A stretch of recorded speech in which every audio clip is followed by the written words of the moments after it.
Hi, it's been a while since I've done any clock restoration videos, and I seem to have got carried away with restoring cars, which is a lot harder than restoring clocks and a lot more lengthier, and because of that I seem to have left my clockmaking hobby behind, which is a shame because I do enjoy giving these old clocks life again. Anyway, recently a friend of mine, Lee, who does house clearance and rubbish removal, etc., called me up and said, I'm doing a house clearance and there's a bunch of old clocks here. I was just going to chuck them away in the skip, but I thought they might be of use to you because I know you like messing around with clocks. So of course I'm going to say yes. Well, there's quite a collection here. There's a total of 12 clocks here. None of them are of any value, but nevertheless they're all sort of pretty different, apart from these two here that you can see, which are the same. They're all different and interesting looking things as well. One of the most interesting things in this little parcel was this device. I had no idea what it was. It looks like, was it something that goes on a ship? Does it sort of navigate or something like that? Couldn't work it out. It's in a beautiful box, all finger jointed, sort of the finger dovetail thing, whatever you call it. Heavy as well. A little flap up here with like a little square shaped thing there. I don't know what was going on with this at all. Now when from behind, if I open this up, there's a sticker on here which says Edward Wilkinson of Polkingtons, or Polkington rather.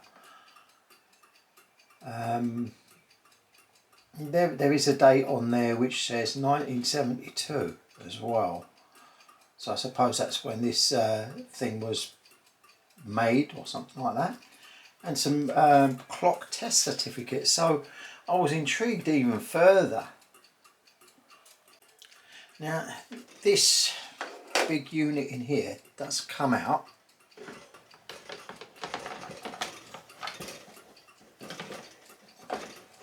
It's quite heavy as well. Then we have this. Whatever it is, I thought to myself, it's really well made. It's heavy, looks quality as well, and it does look very scientific. Got a couple of little bits there. I don't work out what that is. Is this some sort of time travel device from the 70s? Who knows? It's like just such a strange thing to look at. There are no hands on there or indicators of any kind that I can see or understand. So I went onto eBay and started typing things in, like whatever I found on this little label here, and it turns out it's a pigeon timing clock, which doesn't mean much to me, but I know there are pigeon fanciers, I think you call them, and from what I gather, I suppose they time how long a pigeon takes to get from one place to another. The almost disappointing thing about it is that, you know, something like this, which weighs a ton in such a beautiful and well made box, sells for about 29 quid on eBay. I've just checked one up now just to see what they're going for. £29, hardly worth anything. It just seems a shame. And I think you find often with these old clocks, they're so well made and handmade. You know, back in those days they didn't have electronics for a lot of these clocks, Maybe there are some here which are a bit later. This particular one looks really ancient, and yet they're worthless. They've got no value, which seems a shame. It's the disposable society that we live in now. Why could something that have been put together so well with such great craftsmanship from back in the day just be worthless now? I mean, take a look at this thing. I mean, this came as it was. It wasn't in a case or anything like that. Got no idea how old it is, and it works. This thing works. I wound it up, and you can see the little blacksmith. Looks like a jester at the same time. It's got little turned up shoes, banging away there on a red hot piece of metal on his anvil.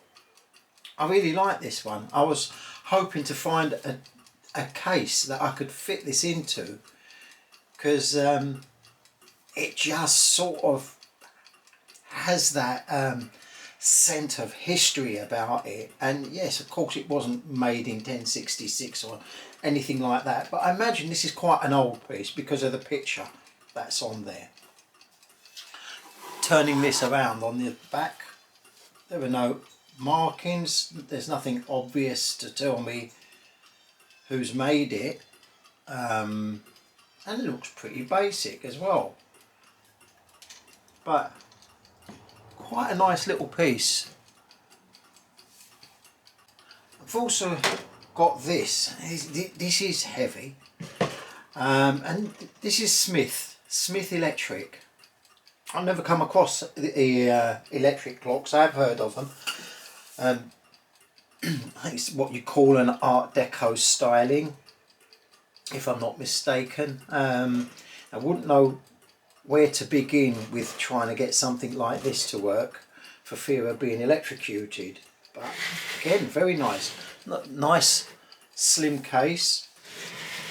And then in the back we've got this sort of Bakelite cover. What looks like here possibly electrical connectors. Maybe I'm wrong, don't know, because I can't see where the electrical wire would come from. And it does say here 200 to 250 volts, so it is mains powered. Back those days they wouldn't have had battery powered clocks, I imagine. Again, I've got no use for this at all, and other than, yeah, be nice just to restore it, but I wouldn't have it running just for fear of it catching fire. There's also a pair of these clocks, this one here and another one here. They're pretty much exactly the same as each other than this one's got a name on it which says, if I can read that script properly, Coma. C-O-M-A, maybe I'm wrong. Was it Coning? Difficult to read, but not working. If you open it up, show you around the back, the weight has become detached. It should have some kind of a wire cable running down there and then connecting somehow into this base there, and that will spin backwards and forwards. Again, don't know what I'm going to do with that. I've got no experience of these types of clocks. The wire's also broken on the other one, so it's not like I can use two to make one, but I may have to do a little bit of investigating, because it would be nice to get something like that working as well. It's a pretty thing. Got beveled glass on there and sort of etched with cross hatching on the sides, so maybe it was a good clock once upon a time. Here's another electric clock. This one is by Ferranti, made in England. Ferranti sounds like an Italian name, but it's made in England. There's no glass on this one, which, you know, if I wanted to put it together, it wouldn't be the end of the world. Moving round the back, I can see where someone has cut the cables here. And this cover comes off. I don't know what that is. There's weight behind that as I turn. Well, the hands ain't turning on, I think. This one is for the hands, so it says hands there. This one says start, so I don't know what it actually meant to do. And almost feels like there's some sort of a little gyroscope inside there or something like that. Again, it's very tempting to wire this up and plug it in, but there's always that fear of electric shock with these old things. This is a lovely thing, nice big face. The dial design is nice because you've got the metal part of the dial, or the chapter ring, if that's what it's called, and then you've got the woodwork again in the middle showing. And this thing, I was going to say, is it? I don't know if the glass is actual glass. It feels cold like glass, but what is nice is it's sort of pillowed. It's not just a flat piece of glass, which would indicate some sort of an expense back in them days. But yeah, this looks like it could restore nicely. Moving round to the back, little turn handle. It's got its pendulum in there, and a nice gong.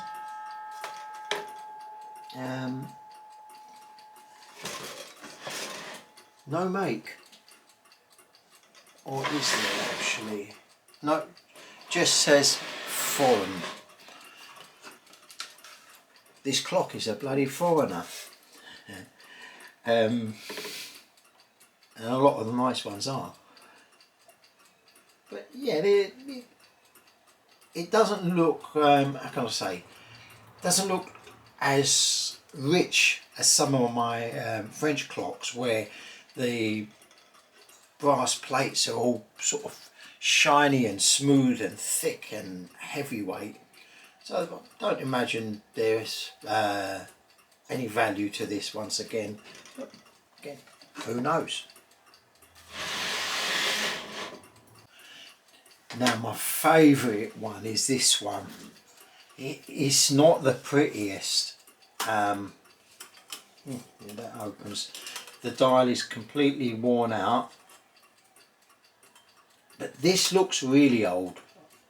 I wouldn't be surprised if this is 150 plus years old. Just by the aged dial. I'll see if I can get you a close-up of that. Now, I don't know if you can get this in the camera, but it's the dial is grazed, and it looks like sort of a dried up riverbed, and the numerals are all sort of worn out.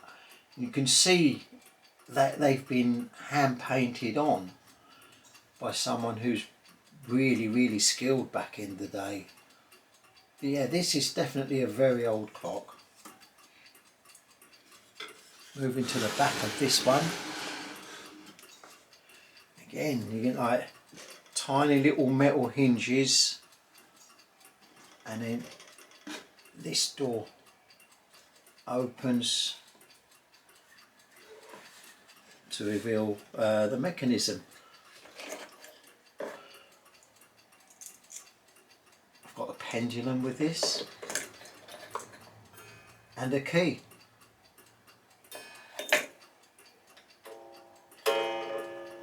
Yeah, sounds a bit dull.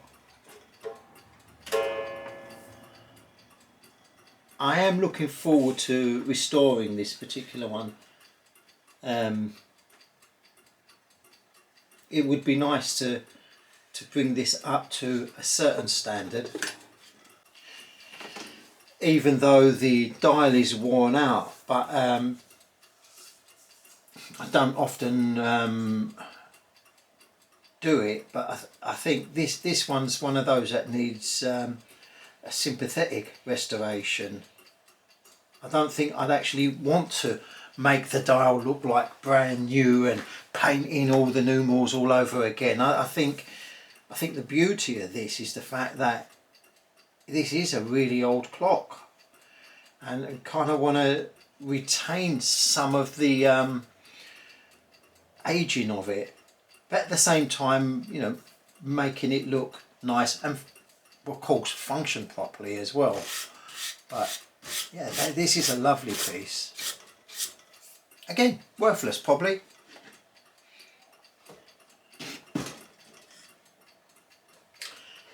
What we've got here again, just another pretty nondescript. Nothing too interesting about this particular little thing. Oh, having said that, other than it's got this funny little dial. What is that? It's got this little dial in there, which I've never seen before.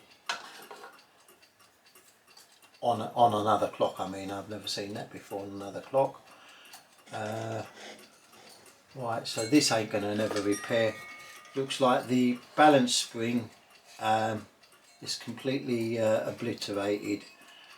And I don't know enough about clockmaking to find a new balance spring.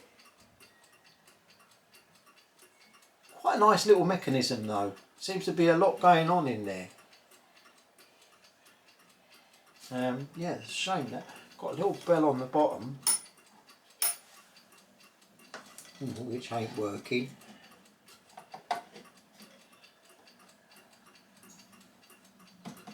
The mechanism seems like it almost wants to move, but no, whatever happens, the balance has gone. This, the balance spring is just completely broken, so that's never going to get restored or repaired or anything like that. And finally, like, I wanted to show you this little thing. It's pretty, it's grubby, but there's something about this that I really like. The fact that it's got like the inlaid bits of wood in there, marquetry, parquetry, I never know the difference. Anyway, it's got all like those bits going on in there. It's got all like those bits going on in there. This metal face that it's got there will look lovely as well once it's cleaned up a little bit. It's got no hands on this one, which is a bit of a pain, but I'll see what I can do with that. Brass feet, and this is all we got round at the back. It's one's to wind it, and one is to, well, I was looking to see the hands move, but no, there ain't no hands. I suppose the other one's just setting the hands, and this for adjusting the time. There seems to be a couple of little nuts missing, which I imagine when they're tightened up, that'll hold that back plate on. Do fancy restoring this one or having a go at this one as my first little project.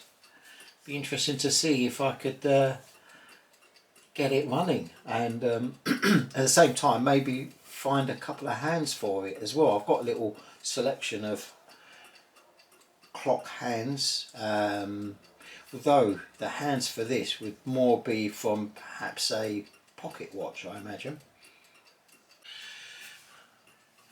So I'm decided I'm going to go for this little thing, which is probably harder than the rest because it means the parts are that much smaller, but this is cute, and I quite like the idea of having a cute little shelf clock running away in the background.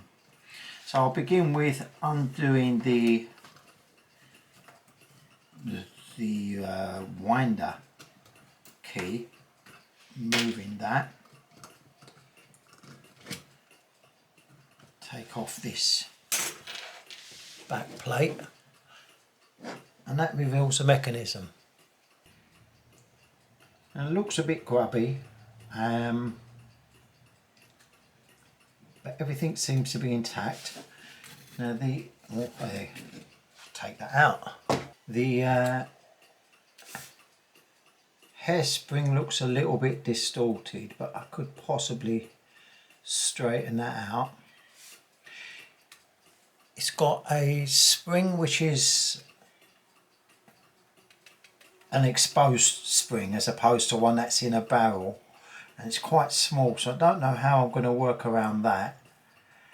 I have restored clocks with these sort of open springs before, but not one which is as small as that, so I don't know if the tool that I've got is going to be able to unwind that successfully, but let's see how I get along.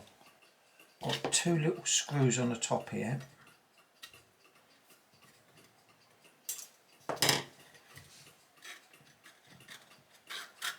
There we are. Oh, we've got one hand. Got a bezel that'll polish up nicely, as well as that. I love it when I see brass which is tarnished, because I get excited about what it's going to look like once it's polished up. The dial on this is in really good condition. So I've got a couple of little screws there. Grab my watchmaker's screwdrivers. Carefully undo that.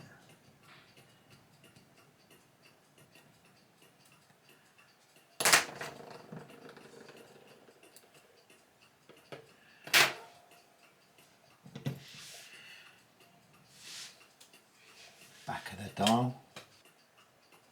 So ideally I need to let down the mainspring, which I've got to try and work out how to do. If I put this key back on, I'll be able to work out what's locking it in place. I'm looking around to see if I can find the sort of click spring of this. As I tighten this up, it should show me. Okay, I finally sort of worked it out. It's a bit too fine for me to go in with the camera. That's the spring sort of more or less unwound.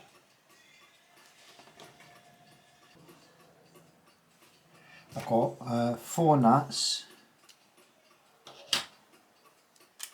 which when I undo should lift off. This plate should lift off, and I'm hoping the spring just doesn't go boing, but I'm going to take a chance.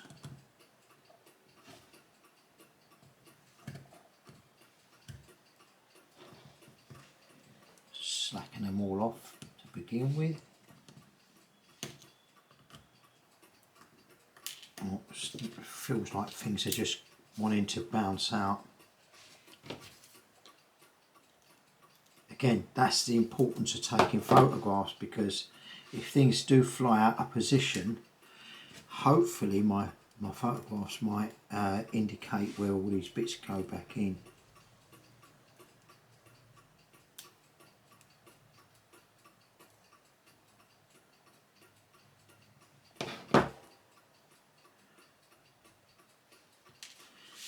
There's the 4 nuts. This bit's a little bit worrying.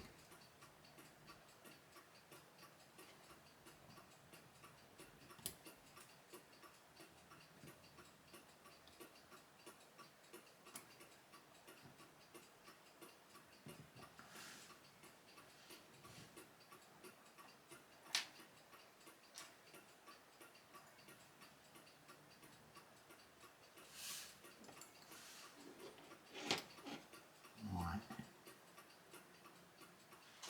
Don't fly out. Stay where you are and let me give you a close-up. Alright, now one of the bits that did fall out was this, which is the I'm rubbish with the name of these pallets. That's it. I'm so rubbish with the names of things. Right, but I think I can work where that one goes. Yeah, you haven't got too many bits to this clock. 1, 2, 3. Look, the escape wheel. I know the name of that wheel. And then one down there. 4. So it's not a lot of bits to this, which is nice. Now the other part we've got here is the whatever you want to call it, the back plate. The escape is the hairspring is sort of attached to this using this with this pin here, which goes through a hole and traps the end of the hairspring in. Again, I'm going to need to take a really good photograph of that from a few different angles. Now, this is a bit worrying, but I'm going to do this anyway. I want to remove this pin. Now I can pull the hairspring out from there. Right. Got caught up in there. Whoosh. There you go.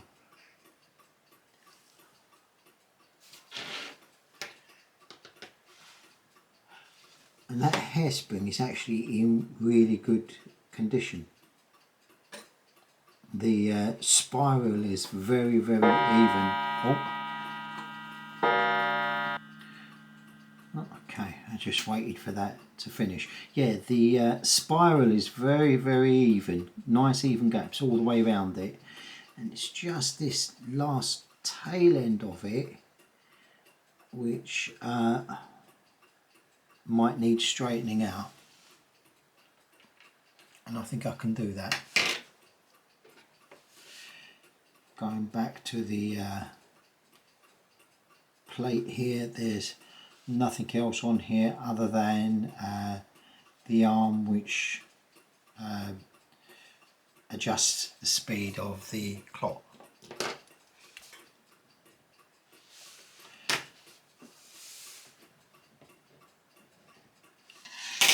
So coming back to the cogs, let's start taking them out one by one.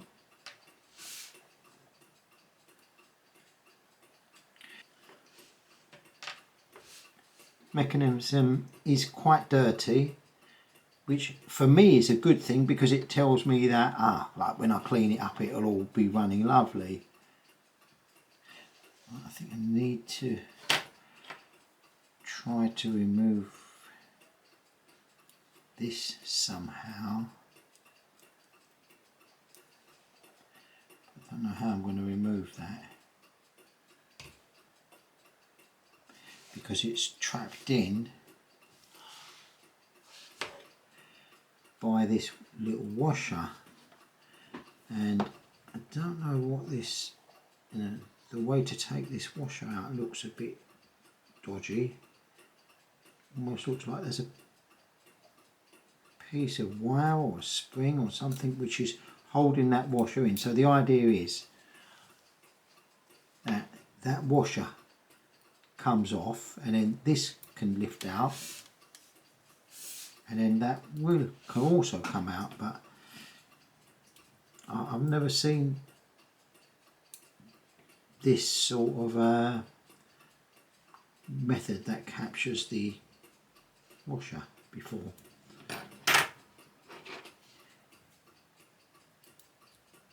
Try and clip it. Oh, that ain't working.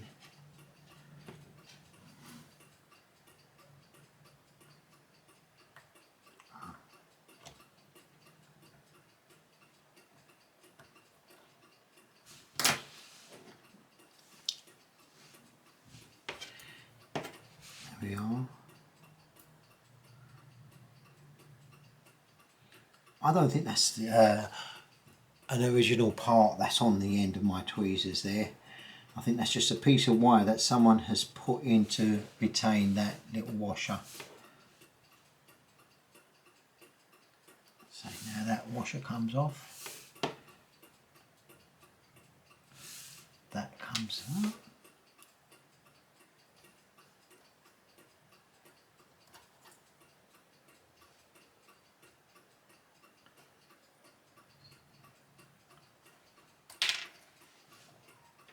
Okay, now that's off. So that's this side done, and it really just leaves me to do what I'm going to do with this spring here. And just, I'm inclined to just want to squeeze it off like that, but I'm going to just go for it anyway.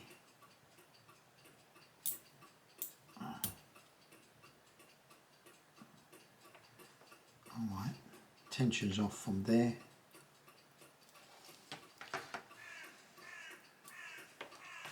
I can just maybe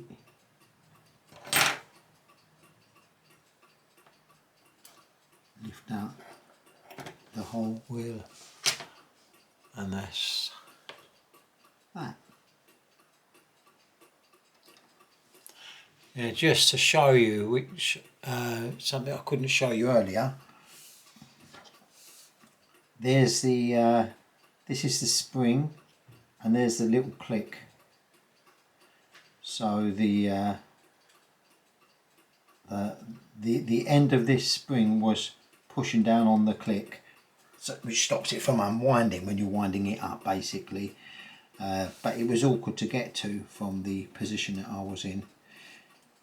This whole part I'll clean in one go. I'm not going to try to take this apart any more than what it is. I'll just run that through the ultrasonic. So finally is this one here. Yeah, we've got a wheel. I don't know how this works. So we've got this cog which is on this side, and obviously this wheel which is on this side, and in between those two things we've got a tiny little hole which keeps these two parts together. Yeah, that may be sealed in for all I know. I don't want to put too much pressure on anything in case it's not meant to come off.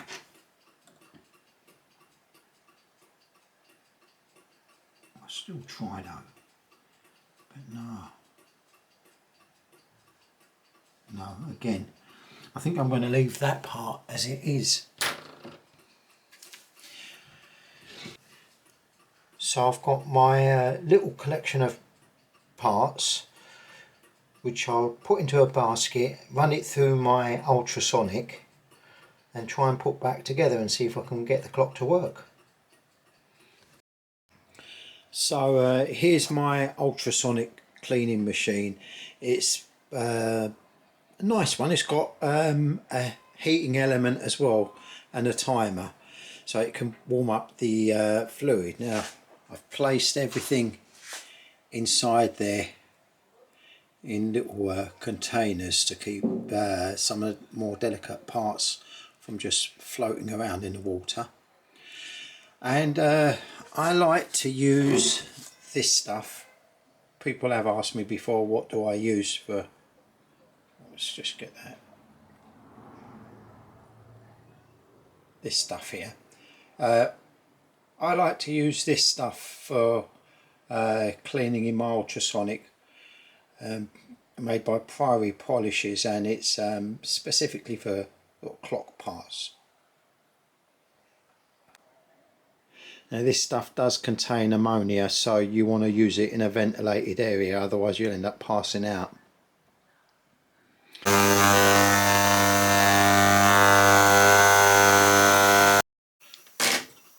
While those bits are in the ultrasonic, I'll use my time to polish up some of the bits of the bezel. I'm using Autosol, my favourite stuff for so many uses. Just a piece of cotton rag,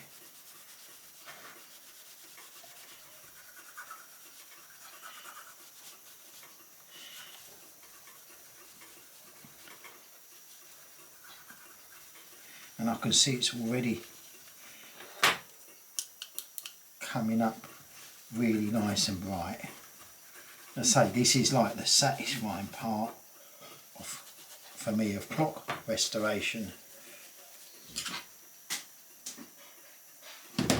So when I talk about sympathetic clock restorations, which is basically you leave all the scratches and dents and everything behind, I'm not a fan of that, although I do understand that there are areas where you should be sympathetic with the restoration in order to sort of preserve some of the history of the clock. I'm just going to do this little bit here, and then I'll show you a close-up of how it's turning out, because it's lovely. Black coming off of that.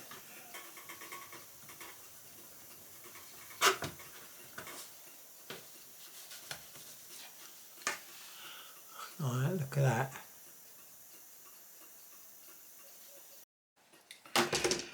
So I've just taken out all the parts which are now newly cleaned from the ultrasonic, and they're now spotless. No clumps of grease or dirt or grime anywhere. And so now I'm ready to put everything back together. But I think my first job is going to be to try and sort out this hairspring, which is slightly bent. Now I don't know whether you can see that on the camera, and I won't know until I get it onto my computer whether you can see this or not, but the hairspring, you can see there that the tail end of it down there, which is bending inwards and upwards. Now I don't believe that's correct, and I might be wrong. There's a definite sort of kink in it at this point here, which is causing it to kick inwards towards the centre, and so I've got to try to straighten that out. And the way to do that would normally be to remove the the hairspring from the balance wheel and have it flat on a flat surface so that I can reshape it, and that's not going to be so simple. So it's going to be a case of me trying to do it while it's on the balance spring. Try to reshape the hairspring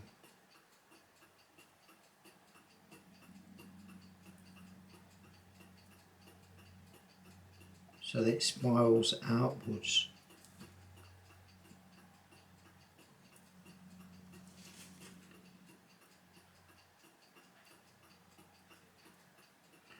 This is a gentle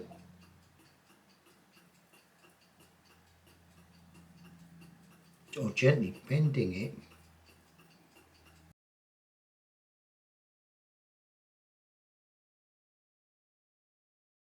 Whilst that's not perfect, I think it's a good start for me to work off of.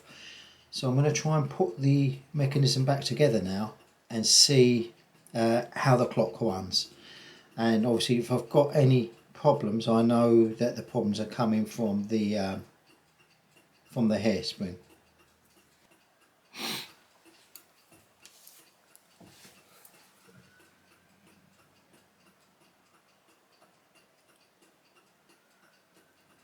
Right, so far all the bits are in their corresponding holes. Now I've got to get this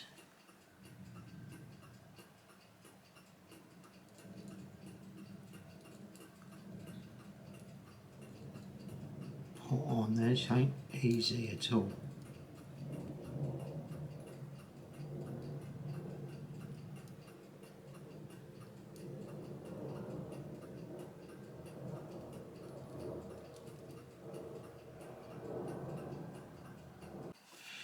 Right, this has been killing me. I've been on this for about half an hour.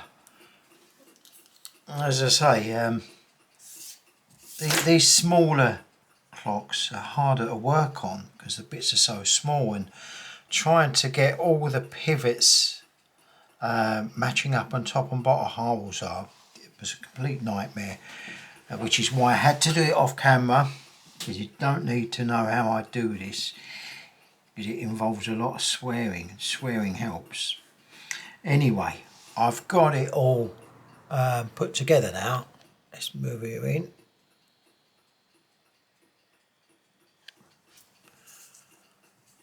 I've got it all put together now, and all the wheels are in nicely. Got nice amount of end shake on all the wheels.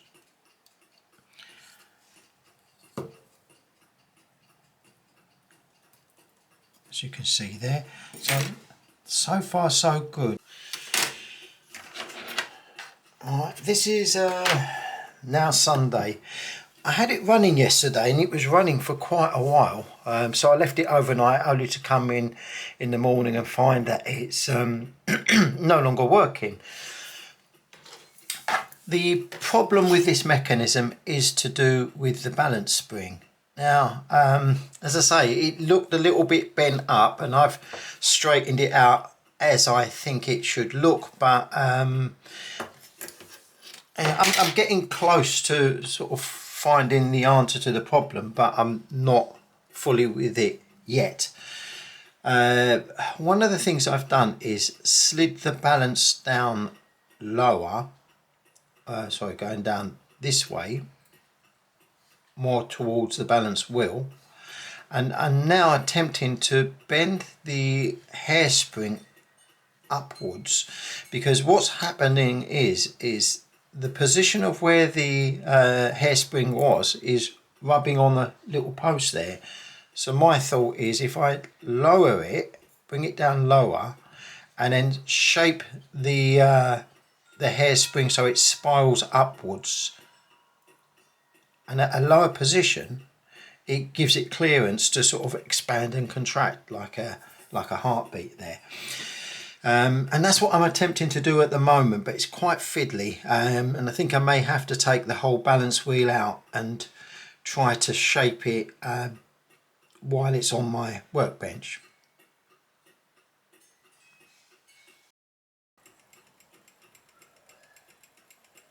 Well, it's going.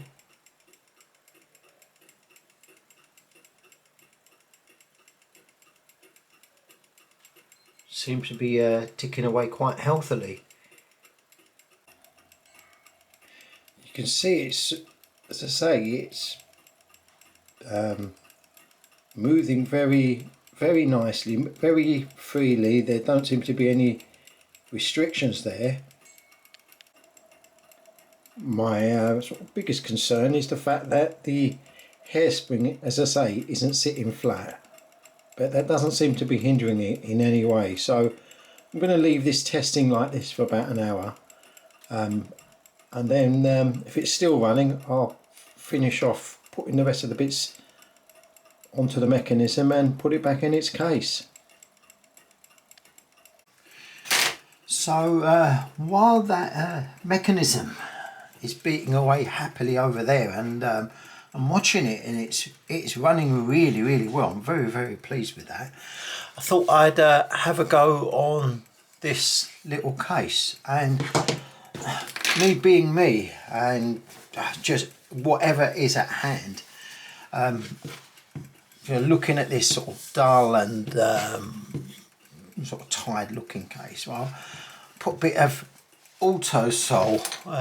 I know it's meant for metal, but I put a bit of that on the end of this rag and polished up this little corner here, and look how well that's come out.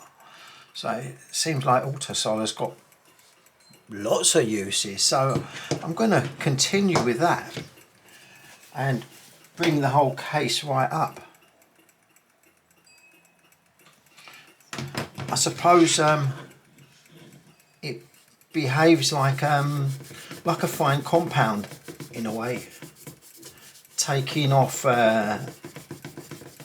first the grime and maybe a slight layer of either the French polish or the lacquer or whatever it might be on here. But this is coming up really nice.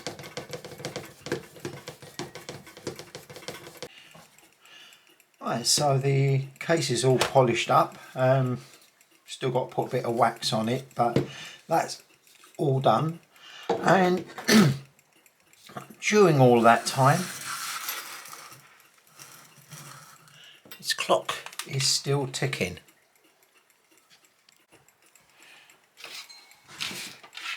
Running like clockwork, as they say.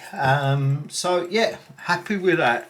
And the only thing which I'm not going to attempt right now, because I don't want to bugger it up, is this little hook piece here, which sort of lengthens or shortens the length of the hairspring, so that you can speed or slow down the clock to set the timing right on it. Again, I don't know what shape this little hook bit should be. I could mess around with it and try to sort of get it where I think it might be, but I just feel like I'm going to mess it up. So for now, I'm happy enough that the clockwork is working, so I think I'm just going to finish it off, put these last few little bits onto the mechanism and wrap it up, put it all together and put it in its case, and I'll just consider this as a job 95% done.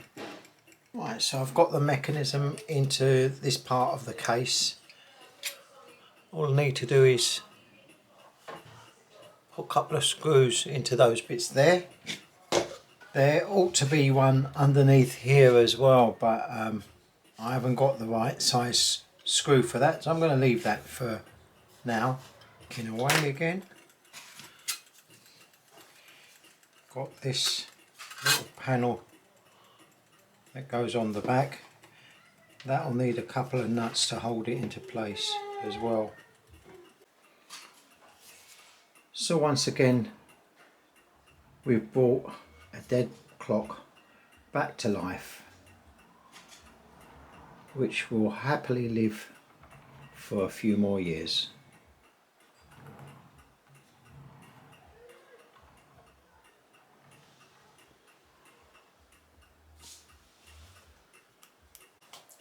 So hope you enjoyed watching my little clock restoration video, and this is all in between me restoring my TR6 for you guys who are following me. I've not been back to the car for several weeks because I've been on holiday, whatnot, as some of you may know, but I will be beginning work on it again on Monday, and should possibly have a video for you showing you my progress by the end of the week. Meanwhile, thank you for watching. Hope to see you again soon. For now, goodbye.